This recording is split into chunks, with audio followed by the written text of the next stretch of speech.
Essa entrevista aqui vai entrar para os anais da história, não é nem da blogosfera, da televisão, seja lá do que for. Eu estou aqui ao lado do pastor Marcos Feliciano, a vítima do Genizar. Boa tarde, pastor. Boa tarde, querido Danilo. E eu estou aqui com o Danilo, o homem que mais me faz ser conhecido na internet, o pregador mais polêmico do planeta. Vou começar logo já de cara. Já me desgraça, vai lá. Naquele vídeo, que aquele camarada fica rodando feito um peão, tem pra homem aquela unção? Rapaz, Aquela pomba gira é o que, aquilo? Aquele momento foi um momento muito sério. Eu havia recebido uma profecia. Não sei se você crê em profecia. Eu creio, mas a profecia daquela ali... A profecia veio do céu. Aí depois ele recebeu aquela unção e rodou daquele jeito. E você há de convir comigo que um homem normal não faz um trem daquele. Eu também acho que não. Imagina, eu não ia subir num culto com mais de 2.000 pastores cheios do Espírito. Eu também acho que não. É uma coisa esquisita, mas não é do diabo, não. O diabo estava em Cancún naquela hora. Então é um negócio dele mesmo. É uma coisa dele, é uma manifestação do coração. É da carne? Você acha que foi da carne? Se foi da carne, veio do coração. Ele é gente boa, é um Mozart. É um cantor muito conhecido aí no meio gospel, no Rio de Janeiro principalmente. Mas é Mozart, você fazer o quê? Caiu na mão dele. Eu tenho que perguntar, né? Então, outra pergunta interessante. Você fez uma campanha de R$7 para rezar 7 minutos antes da meia-noite. Depois você explica. Porque eu estou preocupado com a inflação das campanhas. Porque depois veio o Malafaia, que fez uma campanha de R$300 e ganhava um livro. Depois ele fez uma de R$900 que ganhava uma Bíblia financeira. Depois ele fez uma de 1.000 que ganhava um livro do Mike Murdock. Semana passada ele teve a cara de pau de pedir 1.000 sem livro nenhum. O que você acha dessas sementes? É assim que funciona? Semeando desse jeito, comprando bênção de Deus? Eu vou explicar, vou falar dos meus R$7. Eu procuro levar uma vida séria, né? E eu tenho uma equipe de oração muito séria também. Eu estava orando naquela semana e eu recebi, meu coração queimou com aquilo. Chamei minha equipe, chamei meu pessoal, os meus pastores, vamos fazer uma campanha, vamos. Fizemos uma campanha de R$7. Muitas pessoas entraram, falta espaço. Você entrar no meu site, você vai ver os testemunhos que vieram, porque a fé é movida através dessas ações, né? O meu foi uma coisa muito simples, tanto é que eu não explorei ninguém, nem extorqui ninguém. Eu concordo, a fé é movida em ação mesmo, tocar no manto de Cristo, até aí estou concordando. Quando entra na parte financeira, é bíblico, não há nenhum milagre sem sacrifício na Bíblia. Nenhum milagre. Todos os milagres bíblicos estão relacionados com o sacrifício. Quanto à necessidade de cada um, as pessoas veem, poxa, o pastor pediu R$7, o Silas pediu 1.000, o outro pediu 300. O que envolve a gente é o tamanho da estrutura ministerial. E para manter a estrutura ministerial, você sabe que a gente não tem apoio de ninguém. Eu não tenho apoio de ninguém. Eu, Marco Feliciano, eu aqui, ó, não tenho apoio de nenhum empresário que me ajude. Eu mantenho um programa de TV em rede nacional sozinho. Eu tenho 71 famílias que vivem do ministério, entre elas 27 estão no campo missionário. Eu sustento missionários em Cuba, no Chile, na Argentina, na África. Se bem que em Cuba o missionário custa $10, tá? Mas lá na África custa $1.500. E por aí afora. E eu sou itinerante. Então eu sempre fico orando para o Senhor mandar o sustento. E o sustento vem de que forma? Vem das ajudas voluntárias. Não, eu entendo. O Malafaia tem que manter o avião dele, ele tem missionário nas Ilhas Caimã, naquele hotel bacana lá na África do Sul, e realmente tem que pedir R$1.000 e não dá nem para dar livro. Você vê o apóstolo Valdomiro, ele pede de vez em quando algumas ofertas exorbitantes também. Mas o dele, ele tem uma estrutura gigantesca, só do canal 21 que ele aluga 24 horas, é uma fortuna. Então, eu penso assim, vamos pesar na balança entre o que é ruim e o que é bom. Esses homens todos juntos, eles fazem o reino acontecer. Pregam a palavra. Perfeição não existe.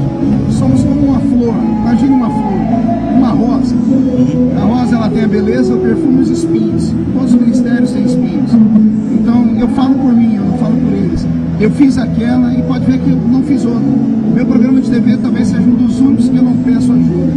O dia que eu resolvi, ganhei um patrocínio de uma empresa que ia patrocinar meu programa, que era uma empresa de consórcio. Eu fiquei famoso no país inteiro como pastor que vendia consórcio. Pessoal, por que ele está vendendo consórcio? Era para conseguir patrocínio para manter o programa. O programa em rede nacional, você sabe que não é fácil para mim. Eu não tinha ninguém para me ajudar. Aquela foi a única empresa que entrou. E quando saiu aquela murmuração, a empresa logo retirou.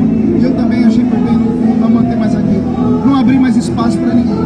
Então eu continuo capengando. Você entrar no meu site, você vai ver que eu prego. Não, aí também rola até uma hipocrisia. É muito melhor, de repente, você estar sendo patrocinado por uma empresa do que estar pedindo R$1.000 para a viúva, como o Mike Murdock pediu, dizendo que será salvo você e sua casa, que é aquela promessa que foi feita ao carcereiro. Eu não sei se você lembra. Eu achei aquilo profundamente lamentável. Existe apelação, existe momentos que as pessoas são infelizes nas suas declarações. O povo brasileiro é um povo de coração aberto, um povo latino, sangue é quente, é um povo que acredita nos seus profetas, e eu acho que nós também não podemos usar isso para abusar da boa fé. Tem excessos? Tem coisas que são desnecessárias? Tem. Isso dá mais ponto negativo para nós do que ponto positivo. Mas pior do que tudo isso, Danilo, é você ir contra um princípio. É você estabelecer isso, né? Se você não fizer isso, você não vai para o céu. Se não fizer isso, sua família não vai ser salva. Isso é o cúmulo da hipocrisia. Nós somos salvos pela graça, não é? É só pela graça. Se houvesse alguma coisa que um homem pudesse fazer para ser salvo, Jesus não teria morrido no alto. Não precisava. Nada. A salvação é pela fé. É acreditar que ele morreu. Eu fico feliz de ouvir isso do senhor. Eu sou um pregador disso. Se você pegar as minhas campanhas, comecei agora a Cruzada Reais de São Paulo. É uma cruzada que eu faço no país inteiro. Fizemos 37 até quarta-feira passada agora. Mais de 5.000 pessoas voltaram para Jesus. É uma cruzada voltada para quem está afastado da igreja, para quem está destruído emocionalmente, para quem foi roubado pela igreja, para quem não acredita mais um pastor pregando. É uma coisa de louco se você vê o que acontece. As pessoas estão sem direção, as pessoas estão sem uma credencial, as pessoas perderam completamente a fé. Porque as lideranças estão tanto ou quanto... Estão vendidas, prostituídas, estão por aí afora. E falando nisso, o que você acha desse negócio das pessoas se darem título de apóstolo? Olha, eu sou assembleano, né? Embora os líderes da Assembleia não me aceitem muito, porque eu sou um pouco expansivo, um pouco mais para frente. Na verdade, não me aceitam porque eu penso. Você é uma pessoa que pensa. Todas as pessoas que pensam formam opinião. E as grandes igrejas... Eu não posso nem falar nada, porque ontem eu fui no jantar da CPAD, entendeu? Mas tudo bem, vamos lá. Vamos lá. As grandes igrejas não querem pessoas que pensem, eles querem fantoches que possam ser manipulados. Os grandes líderes têm os seus liderados, os pastores menores, né, do baixo clero. Os pastores do baixo clero ou fazem o que manda o grande, ou vão para a rua.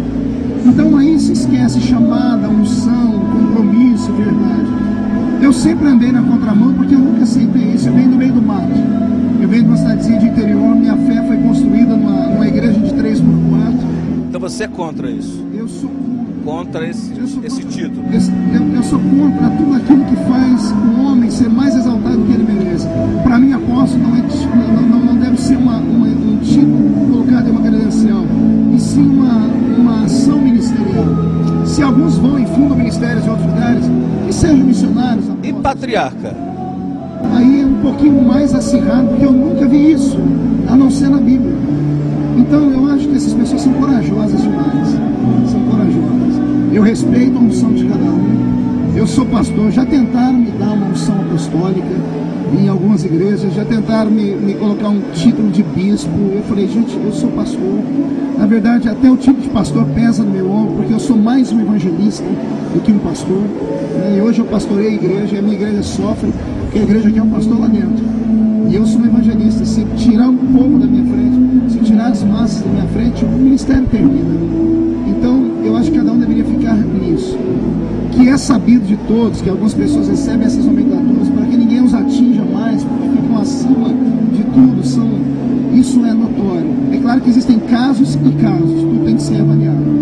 O higienizar pega pesado com você, como pega pesado com muitas outras pessoas. Comigo pega um pouquinho mais, porque eu sou o queridinho do povo. Eu sou o queridinho do higienizar, e isso dá ibope. Agora deixa eu perguntar uma coisa. nessa pegada pesada, você pega alguma coisa de bom do que a gente fala para você? Muito, muito. Danilo, eu não sou hipócrita, também não sou burro. Se alguém julga que Marco Feliciano é um menino, só pode ser um idiota. Porque um menino de 37 anos, sem apoio de um ministério, sem nada, chegar onde eu cheguei, só tem uma coisa: a mão de Deus sobre ele e a inteligência. Então, eu sou inteligente. Quando uma crítica vem e ela me constrói, eu pego ela e uso. Eu sei muita coisa de vocês. Vocês me ajudaram a moldar o que eu sou hoje. Você deve ter percebido que eu estou mais comedido em algumas coisas. Por quê? É verdade. Eu preciso que alguém me mostre. A minha igreja, a Assembleia de Deus, quando ela vê uma pessoa, um pregador vai na igreja e fala uma coisa que não deve, os pastores não gostam, a primeira coisa que fazem, manda esse pregador embora, faz uma reunião ministerial e proíbem ele de ir lá. Assim você nunca vai ajudar o pregador. Isso é verdade. Eu já estive em algumas convenções para me desculpar e dizer: querem me ajudar? Quando vê alguma coisa errada que eu faço, me fale. A marcha mais forte do meu carro, o carro do ministério que Deus me deu, é o marcha ré. É por isso que eu estou onde estou até hoje. Eu sofri muito, sofro perseguições, sofro retaliações, sofro calúnias pesadíssimas. E o ministério só está de pé porque eu tenho a mão de Deus sobre a minha vida e tenho humildade para reconhecer como é. Isso é verdade. Isso tem que reconhecer que você tem mesmo. Você, naquele seu vídeo desafiando o demônio, seria esse? Destronando Satanás. Que você falou que foi dos deputados, que você jamais seria deputado, você reconheceu? Não foi nesse. Ah, não foi nesse? Em 2004, foi numa outra mensagem. Isso tem 6 anos atrás. Foi uma outra mensagem, não foi nesse, mas foi numa outra. Mas nesse nível, nesse livro, sim, nesse Destronando Satanás, teve umas coisas também que você falou que eu acho que você deve ter se arrependido e mudou. É o que acontece no meio pentecostal. O pregador que se destaca, ele só se destaca porque ele se espelhou em alguém e ele fez aquele que aquele alguém faz ou um pouco melhor. Então, nesse mundo, nada se cria, tudo se copia. O pregador pentecostal, ele tem esse problema de ouvir o que os outros falam e passar para frente. A minha igreja me preparou isso. Naquela época, a Assembleia de Deus falou isso. Naquela época, nós tivemos o problema do sanguessuga. Naquela época, manchou a placa da igreja. Naquela época, ser cristão político desgraçou o nosso nome por um tempo, porque era isso que os pastores falavam. Tá vendo? O crente não se mete em político. Então, naquele momento, eu falei isso. Mas depois eu vi o mal que eu cometi, porque a maioria da juventude hoje, eu tenho um grande grupo que se espelha em mim. Eu botei na cabeça dessas pessoas que política é uma coisa ruim. E aí nós pagamos o preço. Hoje, 2010, a PL 122 assusta todo mundo. Na sua opinião, qual é a maior qualidade hoje que deve ter um político? Ele tem que ter sinceridade. Sinceridade. Porque um homem sincero, ele traz consigo a honestidade, traz consigo outros atributos de valores. Falta isso no nosso meio. Eu sei que eu não vou ser aqui louco de dizer que se eu entrar lá na Câmara, eu vou mudar o país. São mais de 500 homens. Mas eu creio num Deus que pode, da noite para o dia, fazer como fez com o Magno Malta. O Magno é um amigo particular, se você conhece a história do Magno. O Magno era um deputado que entrou lá e da noite, como é que ele aconteceu naquele episódio? Foi uma bênção que veio através de Antônio Carlos Magalhães. O filho dele tinha morrido. Alguém falou do filho dele morto e o Magno levantou e defendeu. Chegou no ouvido do Antônio Carlos Magalhães, que era uma autoridade. Quando surgiu a CPI do narcotráfico, foi uma indicação do Antônio Carlos Magalhães. E hoje o Magno é a expressão que é do país. Então eu creio que Deus pode fazer isso com a gente. Mas que é fácil, não é. Então naquela época, em 2004, 2006, o pensamento desse menino aqui era como falava a minha igreja. Mas como eu disse, eu cresci e a mente expandiu. Eu até pedi desculpa a isso já publicamente. Eu botei uma nota disso no meu site. Eu vi. Eu disse que naquela época era assim. Eu acho que homem, Danilo, é esse. Que ele erra e assume que errou. E nunca é tarde para mudar. Verdade.